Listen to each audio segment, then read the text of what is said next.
So you wanted shock in relation to like cardiogenic shock or like everything about shock? Yeah, normally I'm just focusing like just very brief information, like because we don't have like time to discuss this type of shock. So I don't know, maybe whether you have gone through about like shock in general. We've done it in pathology. Oh, okay. Okay. But did you revise? You know, the major problem is normally like forgetting. Huh? Okay, good. Anyways, like because of time, I will just take you through like briefly. Like I think as of today, I need to like speed up so that I can capture, highlight the main pointers, so that we can close the semester. So shock is we'll discuss later, but the primary function of the circulatory system is mainly to supply oxygen and metabolic compounds throughout the body. So and also even like removal of wastes. So it supplies oxygen and vital components or vital nutrients throughout the body, but also it removes metabolic wastes from the body. That is the primary function of the circulatory system.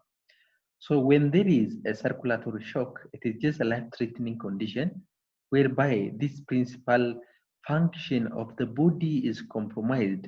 Then this ultimately results in inadequate cellular oxygen utilization. So when you say shock in simple term, it is an acute state of inadequate perfusion of critical organ that leads to death if therapy is not optimal. And most of the time, it is defined when the systolic blood pressure is usually less than 90 millimeter mercury, or maybe reduction of at least 40 millimeter mercury from the baseline. So this is what we call shock. So it is just like an acute state of inadequate perfusion of the critical organ. Then we can say even it is a whole blood circulatory failure. So we call it shock. Uh, okay, we have mentioned about the life treating condition of this shock. So, by the way, shock can be reversible, but usually this can be reversible when there is an immediate intervention has done. Otherwise, the possibility of reversal is very minimal because of multi-organ damage. Okay, because like if there is actually deprivation of oxygen and nutrients to vital organ means like there are different inflammatory reactions that can actually occur. This leads to damage to the organ. Then generally, I think if you have covered in pathology, generally we have discussed about different types of shock, like the hypovolemic shock, the distributive shock, cardiogenic and obstructive shock. But for today, I will just highlight mainly about hypovolemic shock, which is the most common. But of course, even cardiogenic shock is also very common in heart failure patients if adequate intervention has not given. But other types of shock are not as such common comparatively. So when we say hypovolemic shock, it is like inadequate volume of blood to fill the vascular system. So there is actually like a reduction in the circulatory volume, mainly in the extracellular fluid. So this leads to normally to meet the metabolic demand. So when you say distributive type of shock, it is mainly due to vasodilation. So as a result of vasodilation, what will happen, despite the blood volume is normal, as a result of vasodilation, like the vital organ will not actually get adequate supply of blood so the patient can have this life-threatening condition. Then cardiogenic shock is So is distributive shock the same as the septic shock? yeah, septic shock is like septic shock is one type of distributive shock. Oh, It is okay. just like yeah, but it is mainly caused by microorganism. Like when someone is having systemic bacterial infection, those inflammatory mediators can cause a vasodilation of the blood vessel. Yeah, so it is one type, and I will come. Or when you say cardiogenic shock, I think the term itself is self-explanatory. This is mainly due to inadequate heart output. So if the heart is not pumping adequately, so the patient will end up having a cardiogenic shock. Then when you say obstructive shock, this is as a result of actually obstruction. Like when there is obstruction of blood flow into the lung, into the heart, as the result of blockage, we can say the patient will have obstructive shock. So when you look at the general manifestations of shock, you can actually even see like some similarities between different types of shock. So like reduction in the blood perfusion to the vital organs are similar for all type of shock, but there are actually few differences, especially in terms of like when you look at like some of the signs on the extremities. If you see a patient with hypovolemic shock, because of reduced perfusion to the extremities are becoming cold and clammy extremities are very common. That means there is a reduction in perfusion. This one is also very common in heart failure patient. And also you can see in cardiogenic shock also the extremities are cold.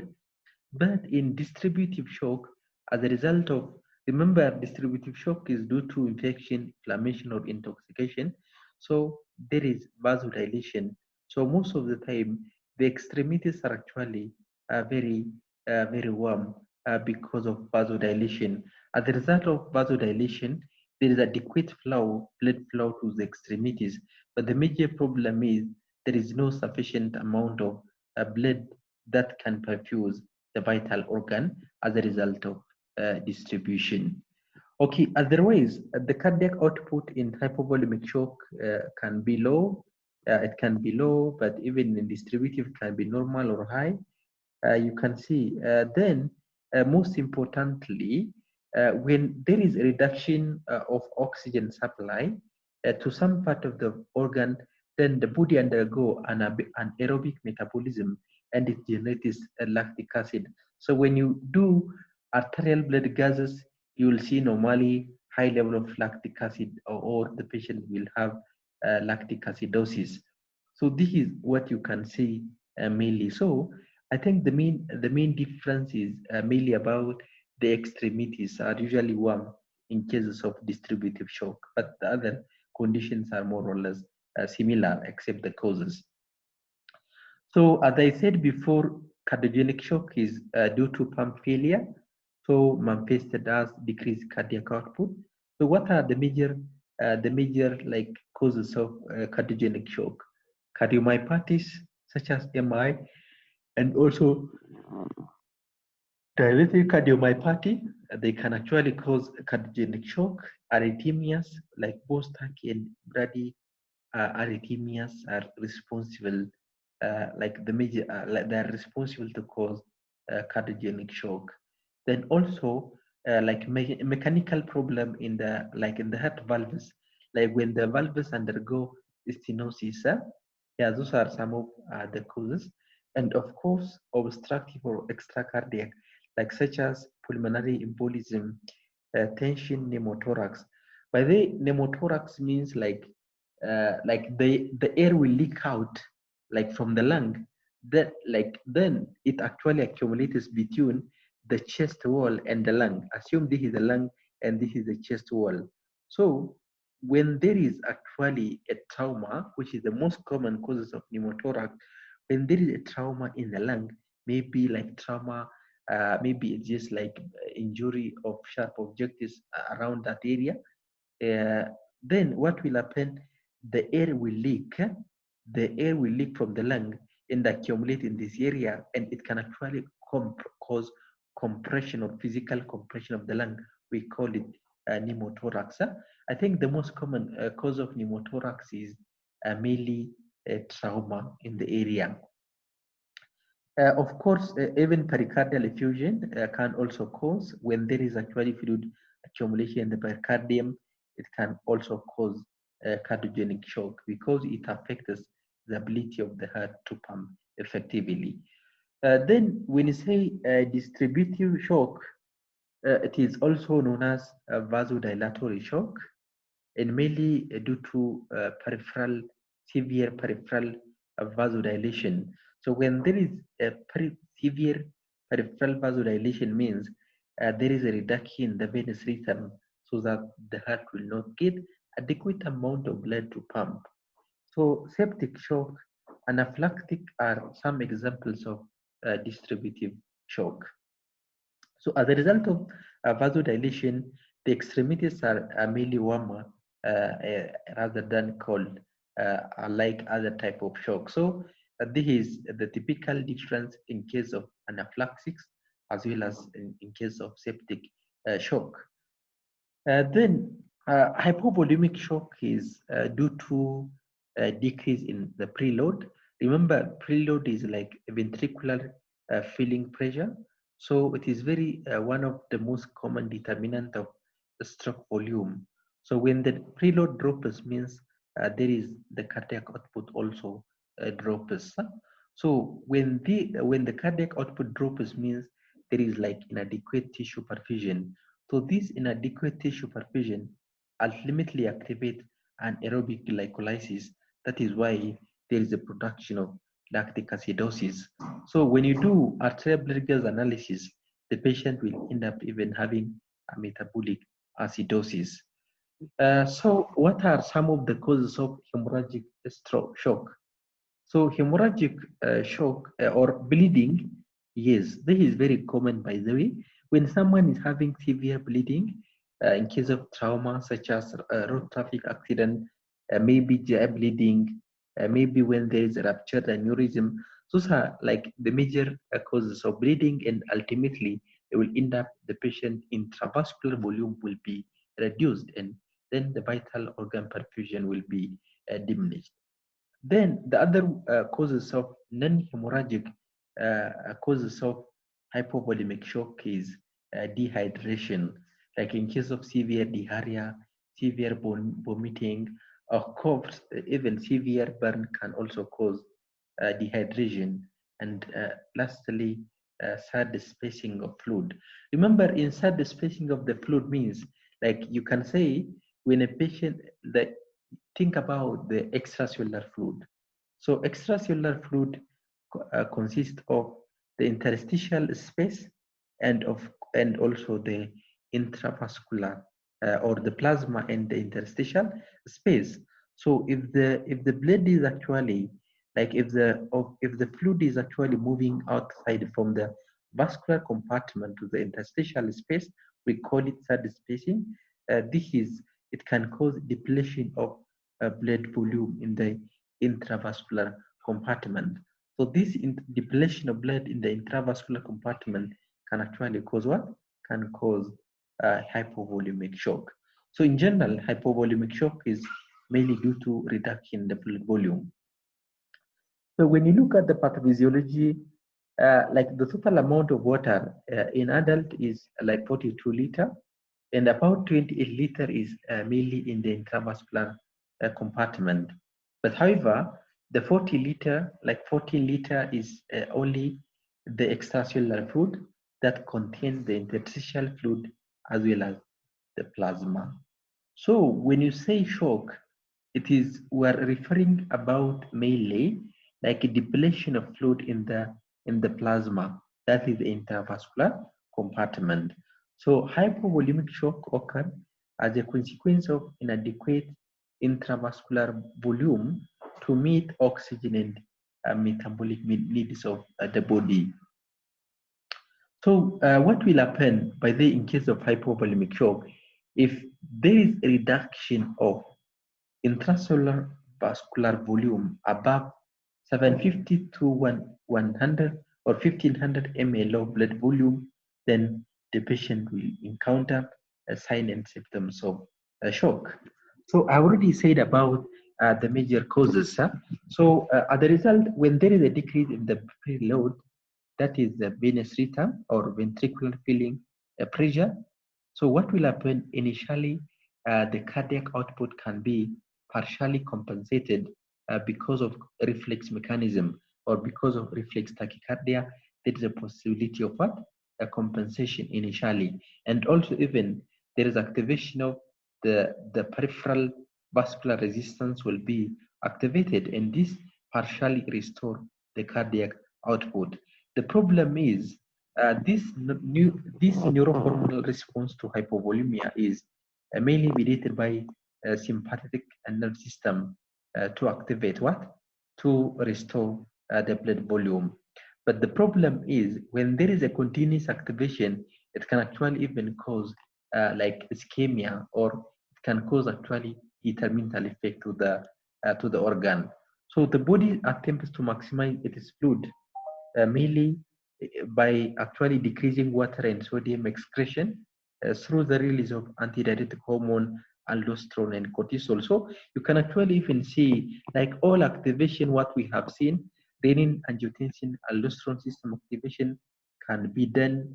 Then antidiuretic hormone production will be activated so that as much as possible the body tries to retain more water. But then this ultimately even augments cardiac output. But the main problem is when there is a persistent activation of this compensatory mechanism, then this is a very detrimental to the tissue, because there is a possibility of tissue ischemia due to inconsistent microcirculatory flow. Remember, when there is a compensation, what will happen? It is mainly actually perfusing at the vital organ, and there is inconsistent microcirculatory flow. So this compensatory mechanism can actually later on might be inadequate. Remember, like in heart failure, the heart normally tries initially, but after that, the heart is like beyond its capacity to compensate now. Now the compensatory mechanism will actually becomes inadequate.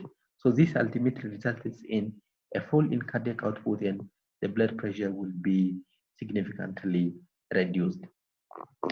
So as a result of decreased oxygen delivery to the tissue, what will happen? There is activation of inflammatory response.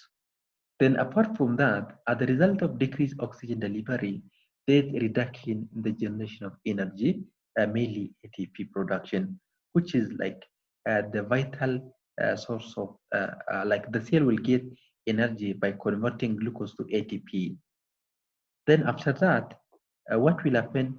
The tissue will try to use anaerobic metabolism to get energy, and this anaerobic metabolism normally generates acid, and there is a possibility of lactic acidosis, which can worsen the condition.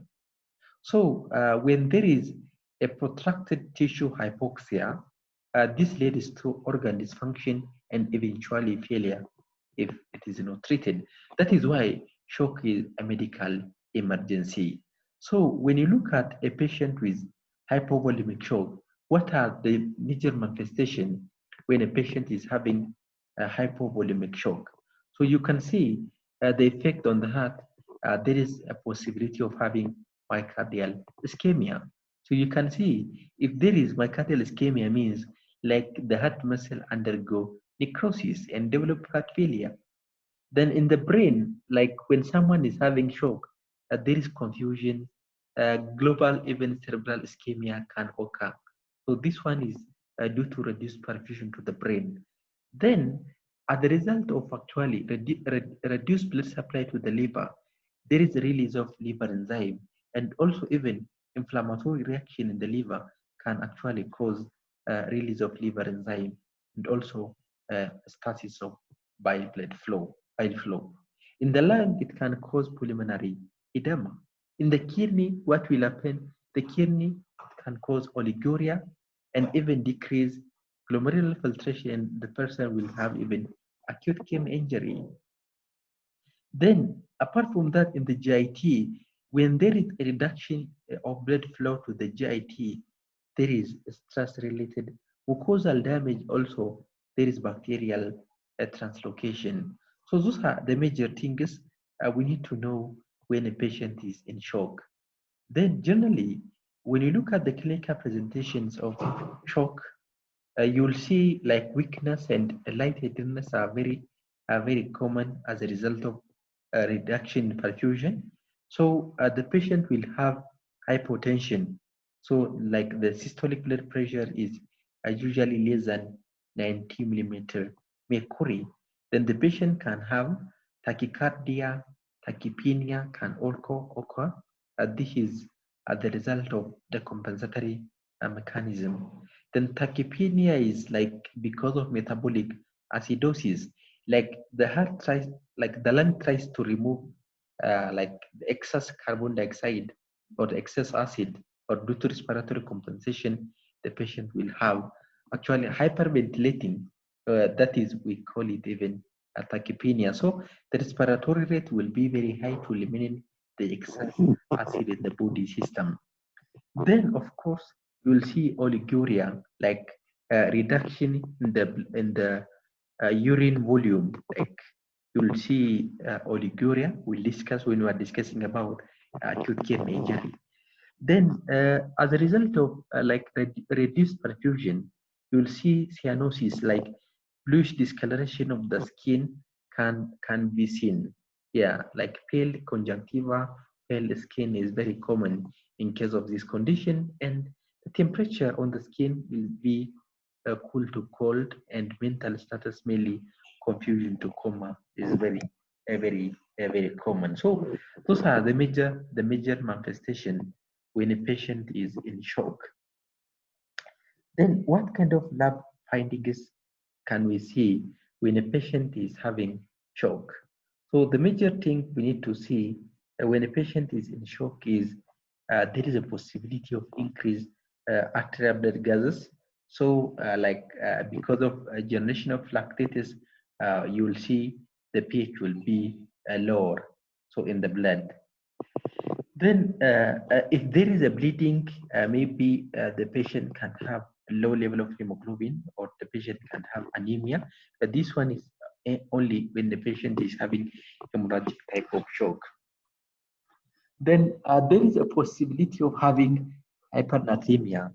If someone is actually having like significant loss of water, like maybe because of diarrhea, the patient can have a high level of sodium in the serum.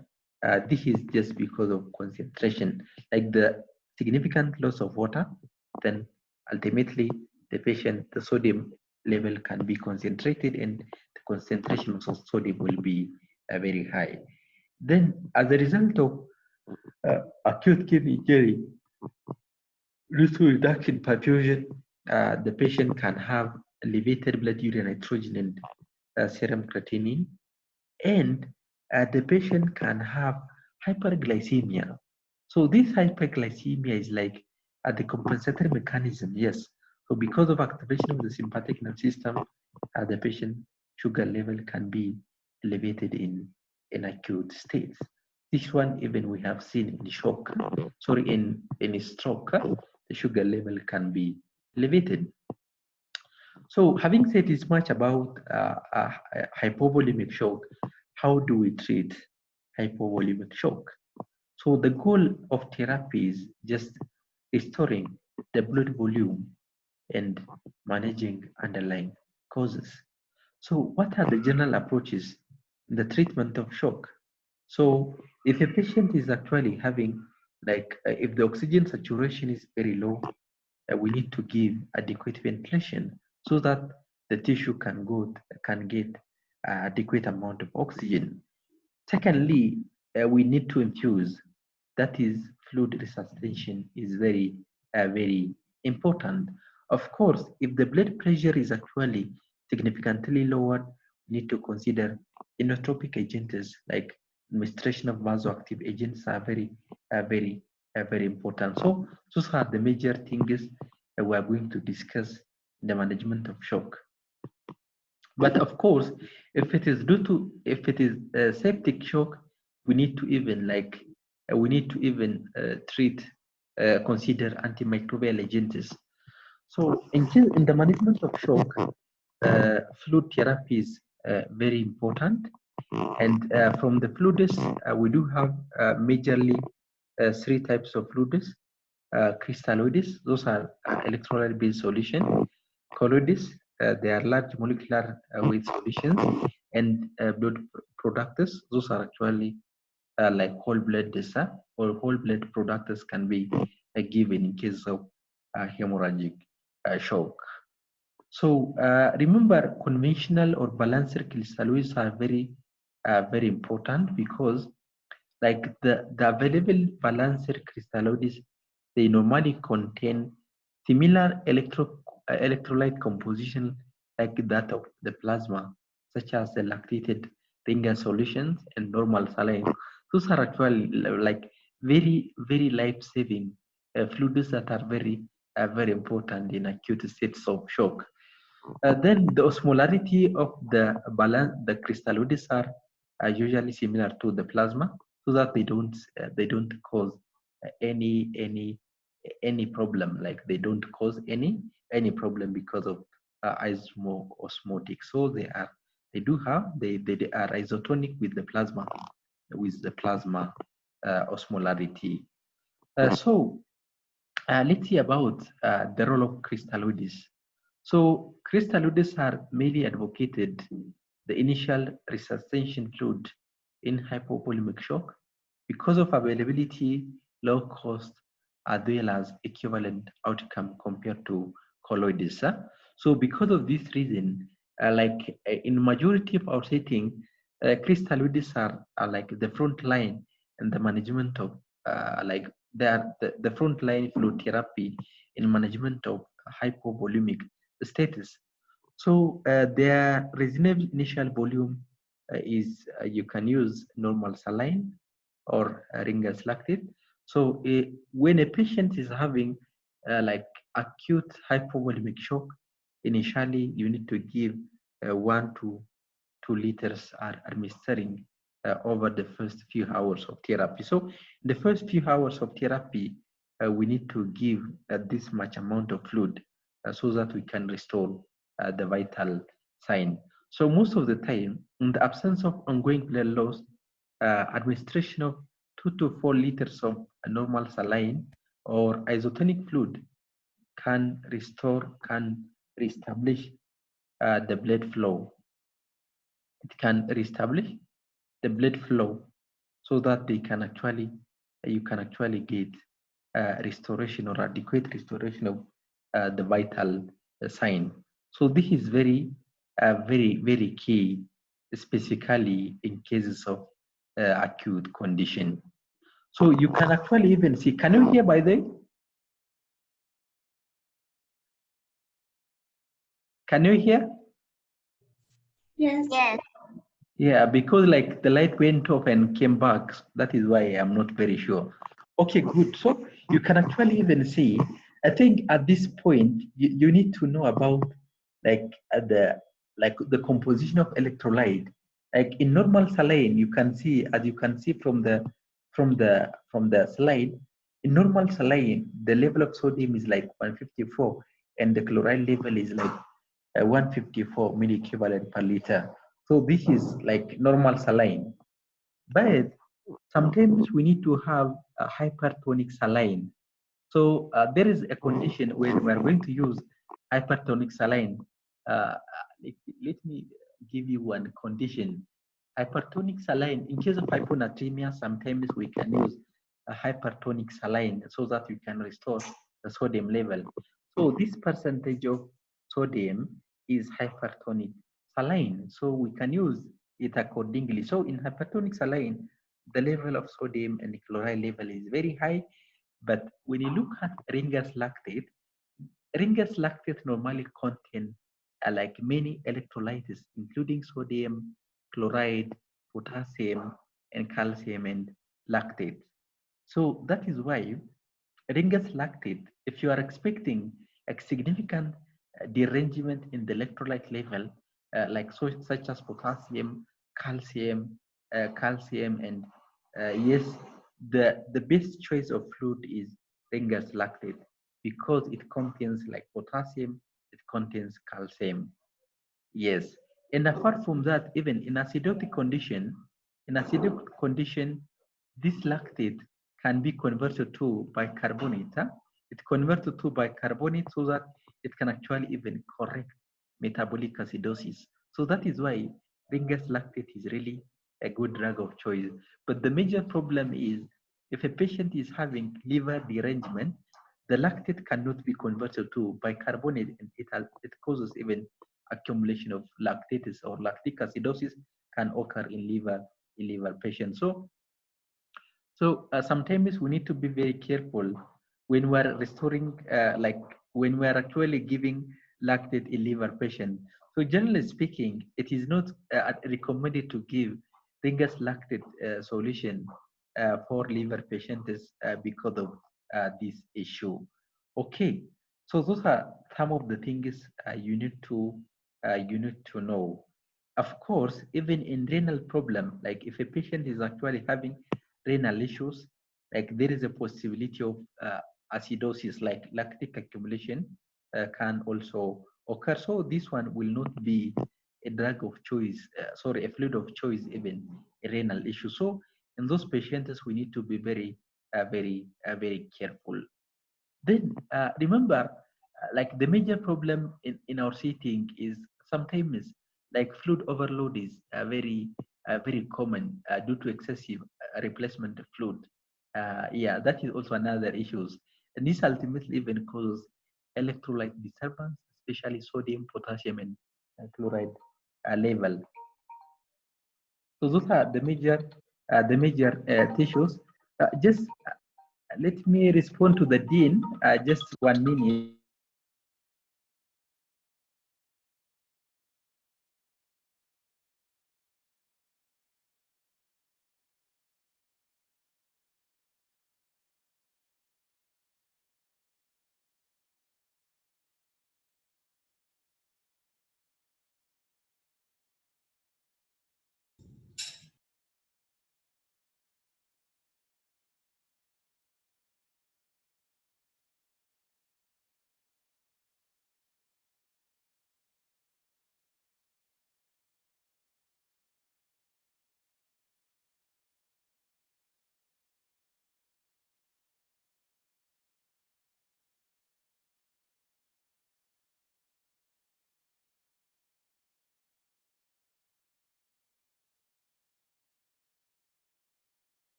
Sorry guys for the interruption because the dean called me at the middle of the class because of urgent issue.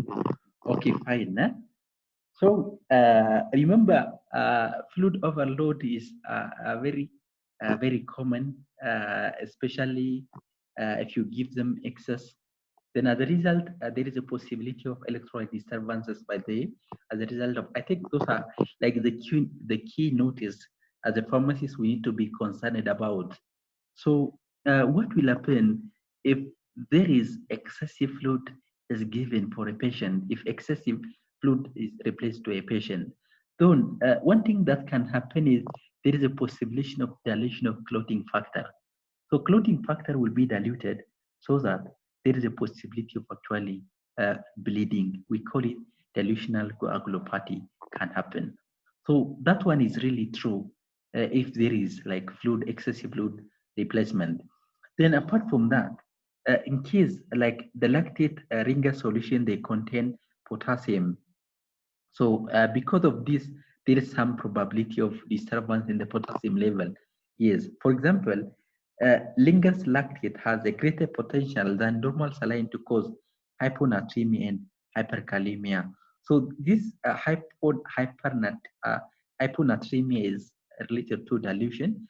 Then hyperkalemia is actually because of the potassium level. Then apart from that, this normal saline is like the most commonly used crystalloids, especially in shock. Not only even in shocks, by this sometimes it can be given for drug administration. So it can cause hypernatremia, and of course, because of chlorine, it can cause hyperchloremia. Then apart from that, when you are actually replacing chlorine, it can actually increase the generation of hydrochloric acid, and the patient will end up having metabolic acidosis.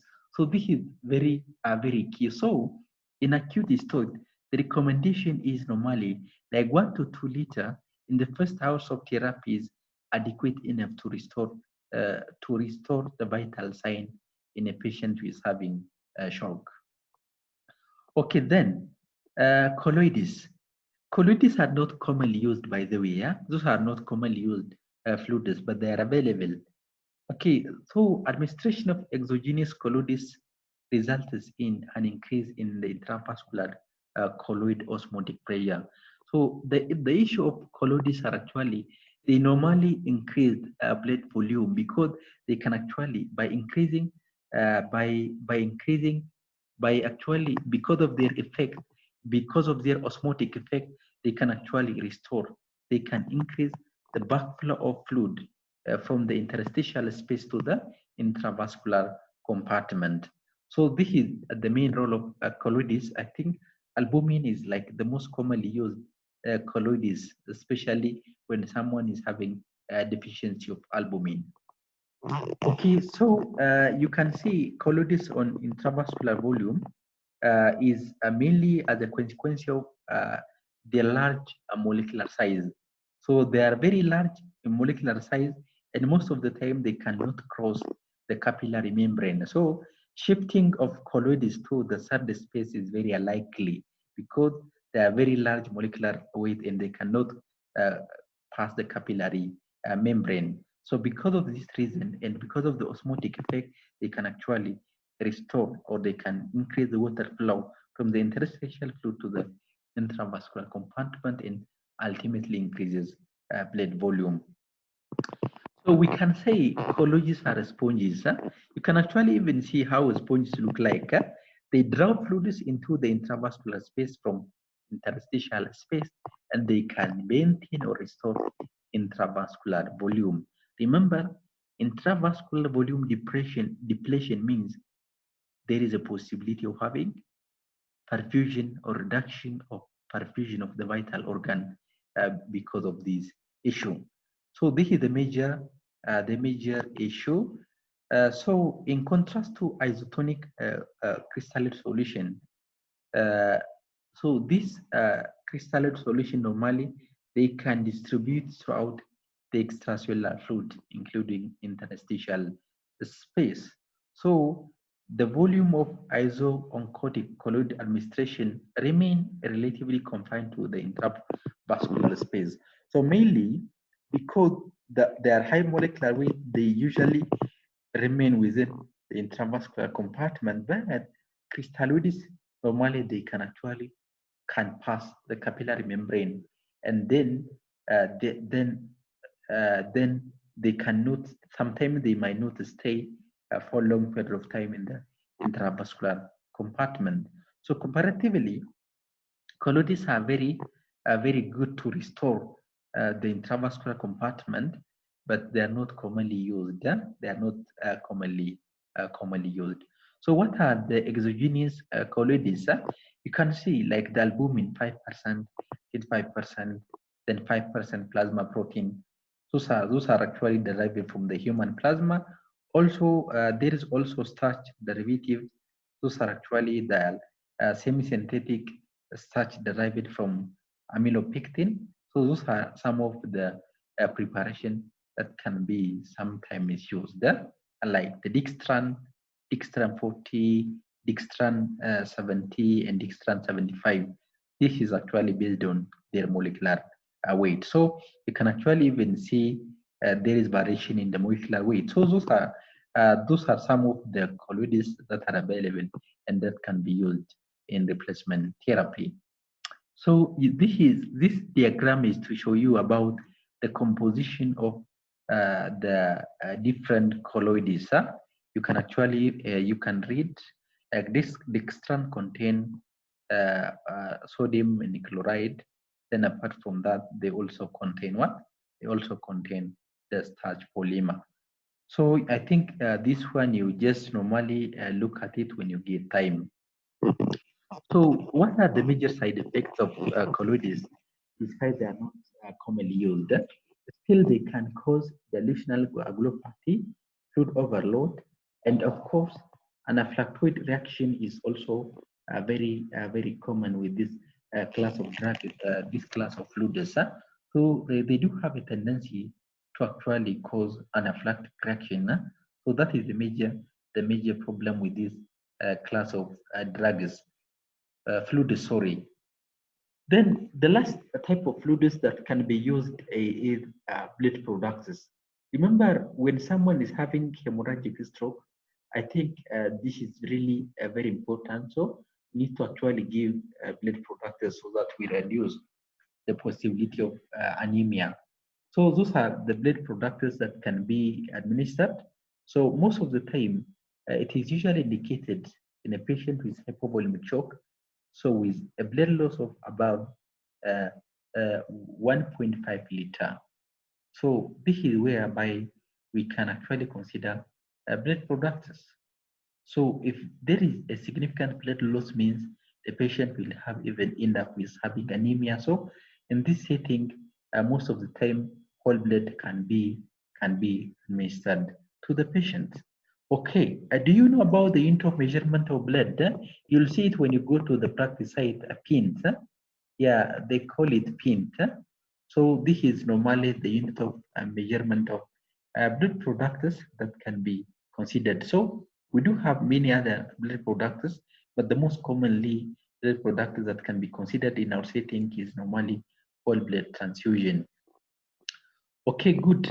So sometimes in cases of in a patient with documented coagulopathies, maybe we need to consider even replacing clotting factor, as well as platelets replacement can be considered.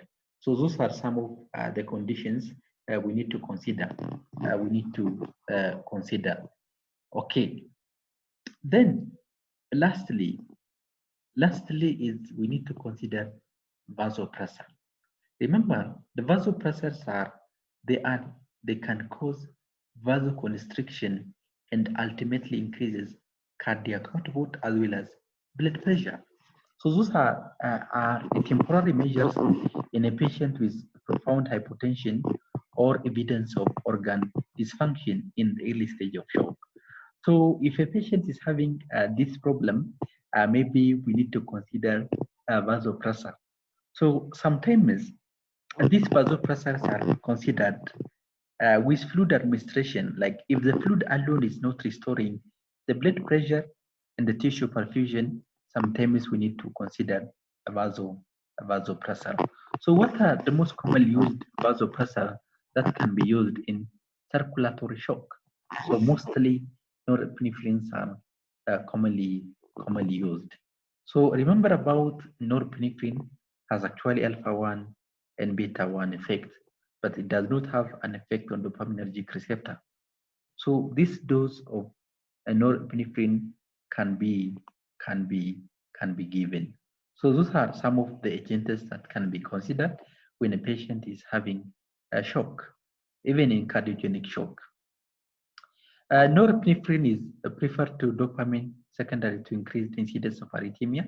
So like the risk of arrhythmia is very high with dopamine. So that is why most of the time norepinephrine is considered as the first line vasotherapy, vasopressor therapy in majority of these patients. But however, dopamine and epinephrine, they are second line because of the risk of tachyarrhythmia is very high. Okay, good. So in case of involving concurrent heart failure, sometimes we need to consider dobutamine. So dobutamine is inotropic agents that are very important that can increase contractility of the heart. Okay, so this is mostly given at a continuous infusion because of short duration of action. Okay, good. Then finally, that is another important information to note is the starting dose of majority of the vasopressor should be at lower dose so that we can actually titrate upwards. Then after that, we need to monitor the end organ function, like the urine output is very important. So you monitor whether the urine output is actually adequate. So once the BP is restored, the next step is we need to discontinue the vasopressor to avoid unwanted or undesired side effects. Remember, because some of the adverse effects of vasopressor is actually as a result of excessive vasoconstriction, sometimes they can decrease organ perfusion and they can even have the potential to induce arrhythmias. That is why, as long as the blood pressure is actually restored, we need to discontinue the vasopressor. That is the recommendation. Then, ultimately, we can also consider hemostatic agents in the management of hypovolemic shock. Sometimes, if a patient is actually continuously bleeding because of trauma, we need to consider tranexamic acid. I hope I have already mentioned about the role of tranexamic acid when we are discussing about hemorrhagic stroke. So, for temporary arresting of bleeding, temporary arrest of bleeding, we need to use hemostatic agents, mostly 1 gram IV over 10 minutes, then 1 gram over 8 hours can be considered. But this one is only for few period of time. So apart from that, what kind of supportive care can you consider in this patient population? Remember, GI ischemia is a common complication in hypovolemic shock because of reduced perfusion. Then when there is a reduction in perfusion in the GI areas, there is stress-related mucosal damage is very common. So most of the time, that is why we need to consider a stress ulcer prophylaxis is commonly considered with histamine receptor antagonist and proton pump inhibitor. By the way, in severely ill patients and in shock patients, because of reduced or because of stress-induced mucosal damage or because of stress-induced acid secretion, there is a need to give prophylaxis such as proton pump inhibitors or histamine 2 receptor blockers. Both of them are actually approved in the management of this condition. So they are therapeutically equivalent. So it can be given. Then finally, how do we assess whether the patient is improved or not? look at the blood pressure. So the systolic blood pressure is expected to be above 90 millimeter mercury. That is very, very important. And look at the organ urine output. Remember, urine output is very essential in case of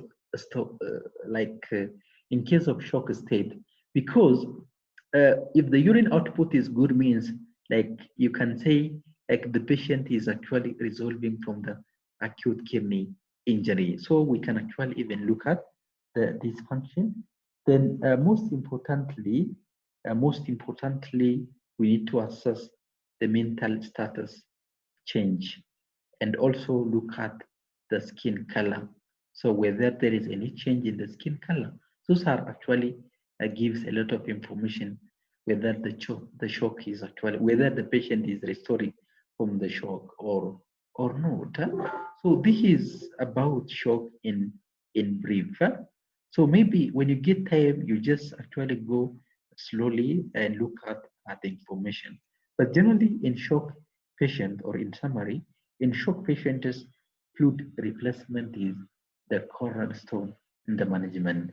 So you give adequate amount of fluid as much as you can, but if you over replace, you will actually encounter a lot of side effects with the fluid. Okay, do you have any issues, any question? Any question?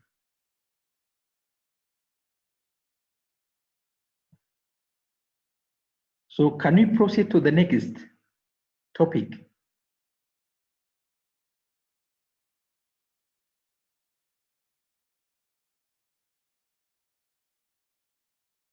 Okay.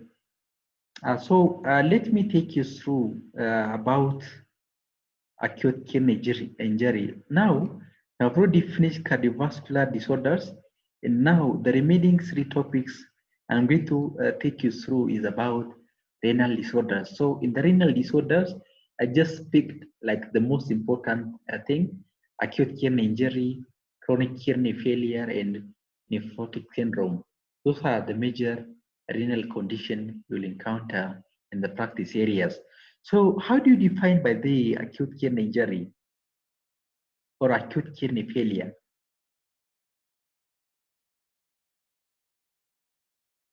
Is there anyone who is willing to give information about acute kidney injury? Trial. Mm-hmm. Can you say acute kidney injury is when the kidney is not able to carry out its reabsorption and excretion functions due to damage in parts like glomerulars and all those, leading to elevated levels of electrolytes or other metabolic substances, maybe. Okay, good. You're right. Yes. Yes. Is there anyone who came across with a patient with acute kidney injury? Is there anyone who came across this patient? Not yet. Not yet. Huh? Okay. Sylvia said not yet. Nur, did you encounter? No. Okay, good. But those are like the most common condition in the practice areas. There are many causes of acute kidney injury, but there are many causes. But remember, the term itself is explanatory. This is just an acute damage. So as a result of acute damage in the kidney, what will happen? You will see some clinical consequences. So in simple terms, acute kidney injury is a clinical syndrome defined by an abrupt reduction in the kidney function. So this is just like sudden reduction. And most of the time, when you look at the anatomy of the kidney, there is no significant derangement in the kidney anatomically. So most of the time, the size of the kidney might be normal. But the major problem is actually there is a significant abrupt reduction in the kidney function. So this is what we call acute kidney injury. So how do we know whether the patient is having acute kidney injury or not? The first thing and the most commonly thing that can be done is you can see, look at the serum creatinine level and look at the blood urea nitrogen and look at the urine output. So those are the most important thing you need to give attention. So if you want to see whether the patient is actually having acute kidney injury, and if there is a sudden increase in the serum creatinine in thousands, you can actually even say the patient will having AKI. So most of the time in our setting, they look at it, the blood urea nitrogen, the serum creatinine level, in order to diagnose acute kidney injury. So sudden elevation, like within 48 hours, we can say the patient will have acute kidney injury. But in CKD or chronic kidney damage, we'll discuss later, maybe on Friday, on Thursday. This is just a progressive decline in kidney function, but this one is a sudden abrupt reduction in kidney function, and it is also known as acute renal failure.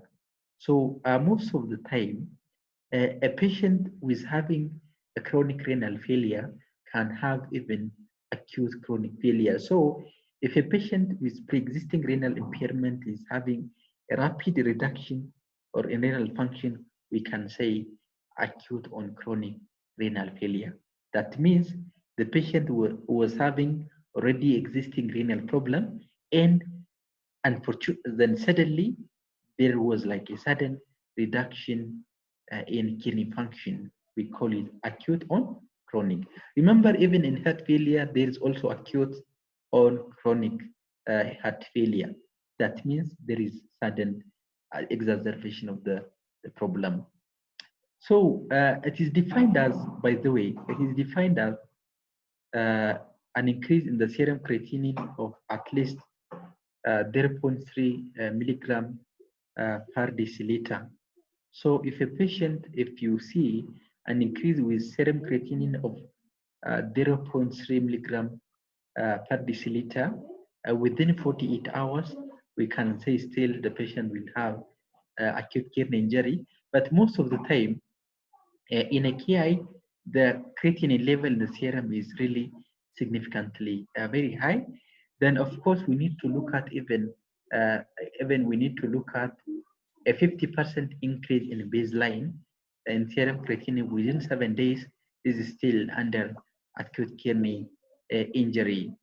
Then also a urine output of less than 0.5 ml per kg per hour for at least 6 hours is also still a definition of acute kidney injury. So we can actually look at like the increasement of the serum creatinine from the baseline, and we have to look at the urine output.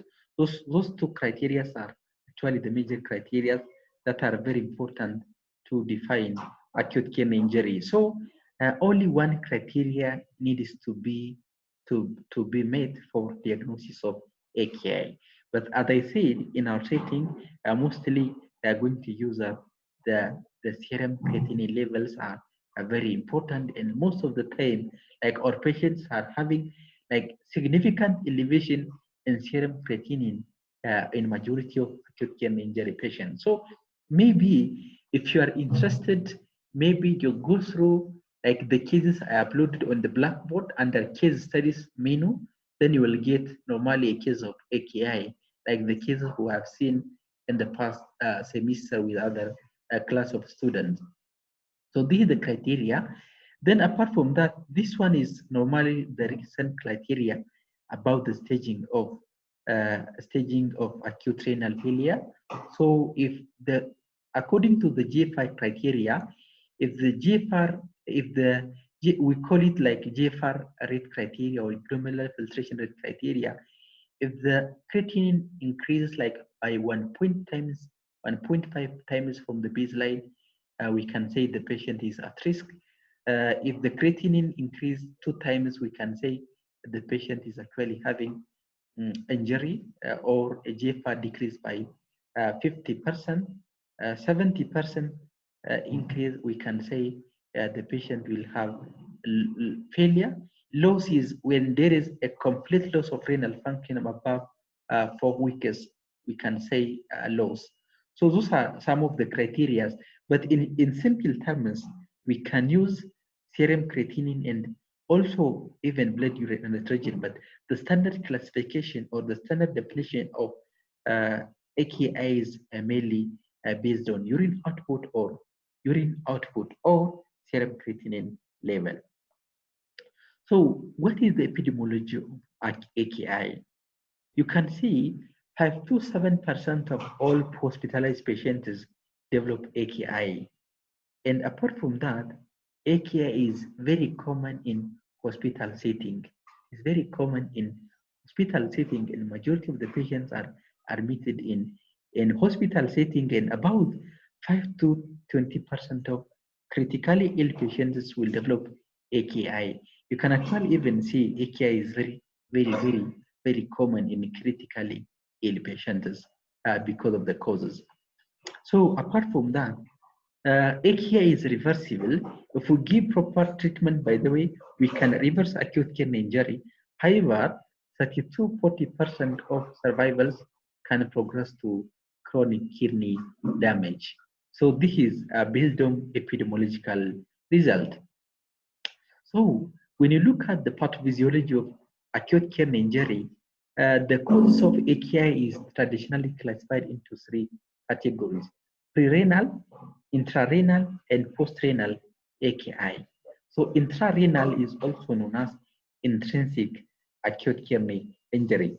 So this is the traditional classification based on the damage. When you say prerenal, you can actually even see any damage before the glomerulus is known as prerenal.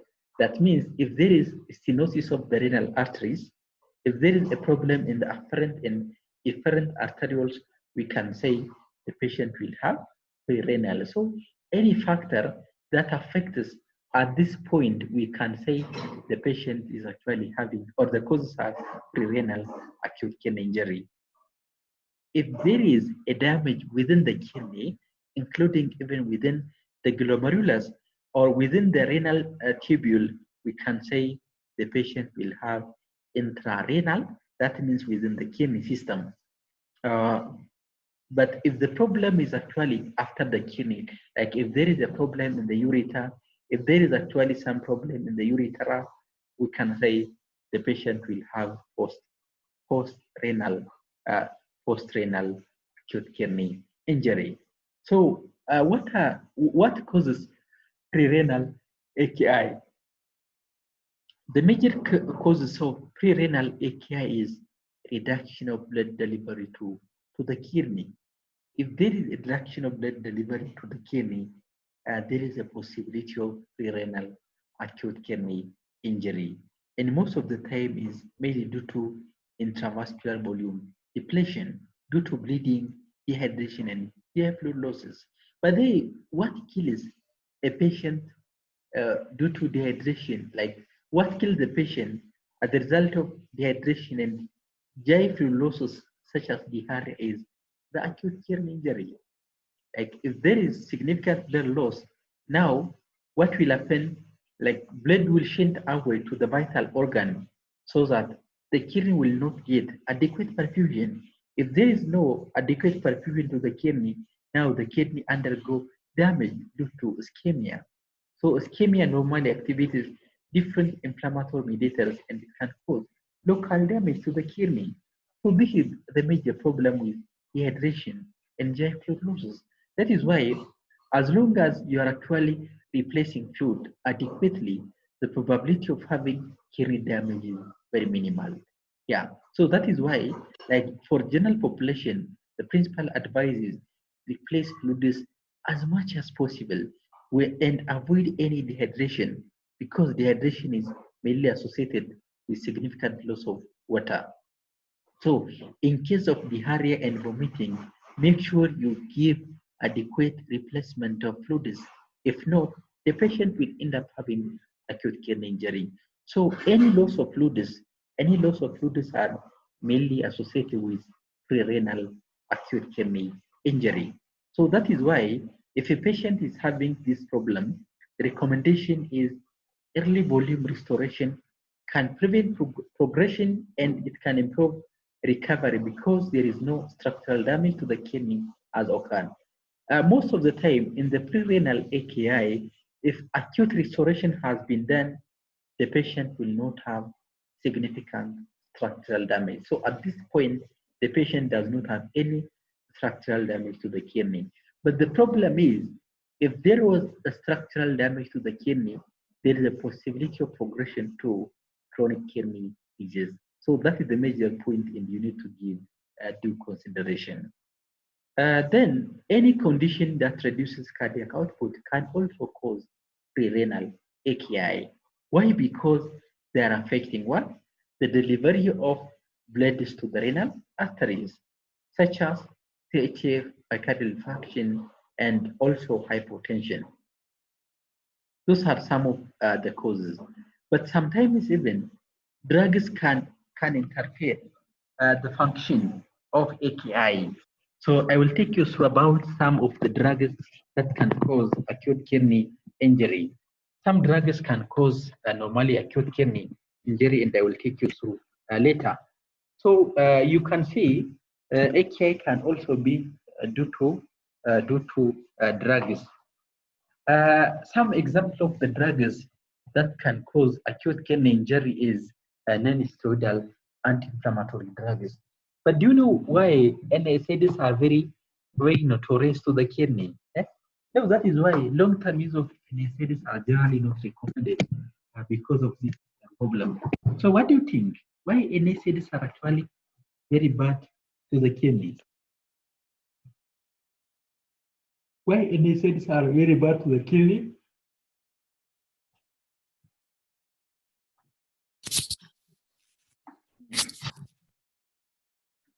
Okay, anyone who can try?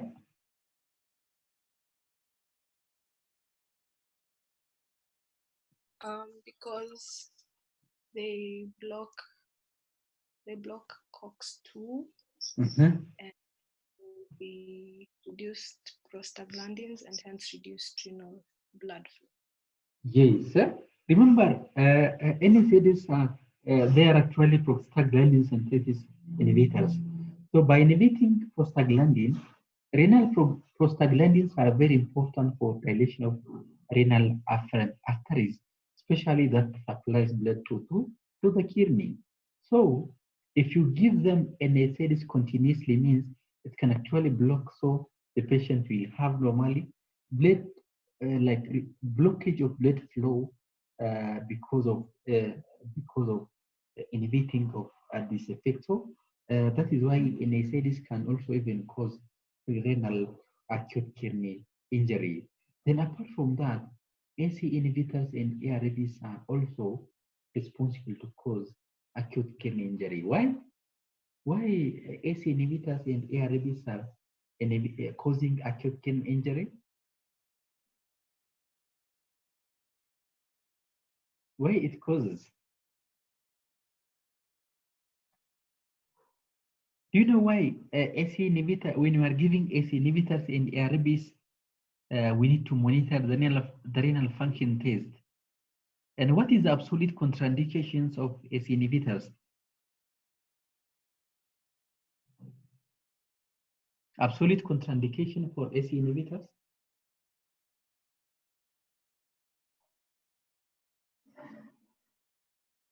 Renal failure.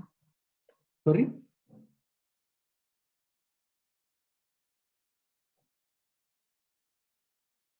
So we have said, Renal stenosis. yeah, bilateral renal artery stenosis.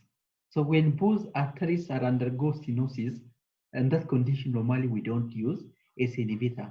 And apart from that, if the potassium level is very high, we don't use ACE inhibitor. If the serum creatinine is actually in terms of thousands, we don't use ACE inhibitor. Because ACE inhibitors or ARBs, they inhibited what? They still inhibit angiotensin II mediated efferent arterioles vasoconstriction. Remember, the constriction of the efferent arterioles are the one that increases the GFR. Like glomerular filtration pressure is mediated by efferent arterial vasoconstriction may be mediated by angiotensin II. So if you give them AC inhibitor, means this one will be inhibited. So efferent arteries will undergo vasodilation so that the GFR will be reduced. So GFR reduction means this is still affecting the possibility of renal perfusion under the prerenal level. So that is why ACE inhibitors and ARBs can also cause prerenal acute kidney injury. And in acute setting, we need to avoid the use of this class of drugs. And also the other class of immunosuppressants, the calcineurin inhibitor like cyclosporin and tacrolimus, they are very potent renal artery vasoconstrictor and they can cause acute renal injury. So this is why we need to avoid this medication. So generally speaking, prompt discontinuation of offending drugs can return the kidney function to normal. That's the general recommendation. Majority of, if you know any offending agent, that is why, like when you are actually assessing like the risk factor for AKI, look at the offending agent. So if the patient is taking any of those drugs, we need to discontinue the medication as soon as possible. So this is the prerenal causes we have seen. So generally speaking, for prerenal causes, the major issue is any problem that affects the dilation or blockage of the renal arteries responsible to cause prerenal AKI. So when you say intrinsic, this is within the parenchyma of the kidney, like after glomerulus. So maybe when there is a structural damage in the glomerulus, on the renal tubule, or in the blood vessels, they can cause intrinsic AKI. So the disease that affects the structure of the nephron. So for example, acute tubular necrosis. Remember the aminoglycosides and the contrast medias as well as amphotericin B. Those are very, very notorious to cause necrosis of the kidney tubule. Yes. So those are the major problem. So even some anti-cancer drugs such as cisplatin can cause even a necrosis of the proximal renal tubule. So cisplatin from anti-cancer drugs. Those are some of the causes. So acute tubular necrosis due to aminoglycoside contrast media. Those contrast media are the ones that can be given for like better resolution of the internal organs. When we're doing CT scan or MRI, mostly contrast media are injected. But then before contrast media, mostly they have to assess renal function test. Yeah, otherwise, without getting the baseline renal function test of the patient, if they do contrast media injection, they're actually accountable like for that patient. So ischemic insult to the kidney can also cause intrinsic AKI. So those are some of the causes. So this diagram is actually to show you about the major causes of prerenal AKI. So if there is any effect that affects the extracellular volume, as I mentioned before, like the dehydration and ITC, yeah, the dehydration and ITC, they can actually affect, and also even decreased cardiac output such as in heart failure, acute MI, they're responsible to cause this condition. So I think this one maybe you can read. I have already mentioned about even the ACE inhibitors and ARBs and non-steroidal anti-inflammatory drugs.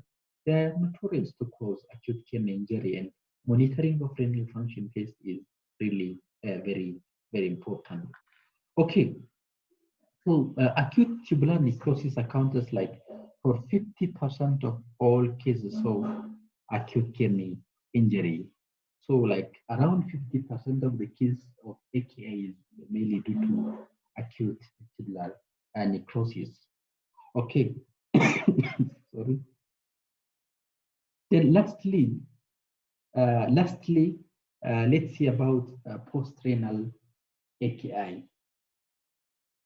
As I mentioned before, post-renal AKI is due to obstruction of urinary outflow.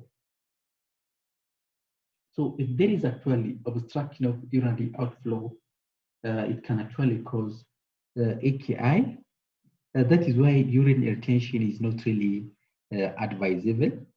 Then it can, the causes usually include benign prostate hypertrophy and pelvic tumor, maybe precipitation of renal calculi or renal stone.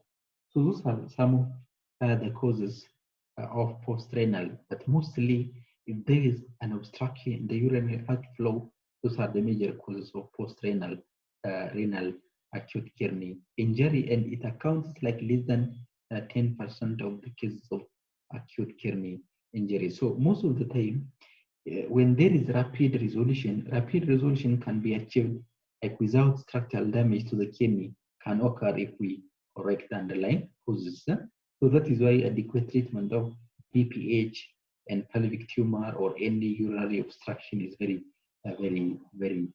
important. Okay, so in summary, when you look at the classifications of acute kidney injury, the pre-renal causes account like the most. So like the pre-renal causes account as the most, and mostly they're reversible. Yes, and mostly caused by decreased renal perfusion through hypoperfusion. The intrarenal account is like 10 to 50% of the case of acute kidney injury, and mostly it is due to renal parenchymal injury. And post-renal account is like less than 10% of the cases, and it is mostly due to urinary tract obstruction. So this is normally the summary also and the clinical findings of acute kidney injury, but I'm not going to discuss everything at this point. That you need to look at by day, the serum blood urine nitrogen serum creatine ratio is usually above 20 to 1. The ratio is above 20 to 1 because blood urine nitrogen is mainly excreted by the urine. So if a patient is having renal AKI, most of the time the ratio is very high, but the ratio is is almost 15 to 1, and 15 to 1 both intrinsic and post-renal AKI.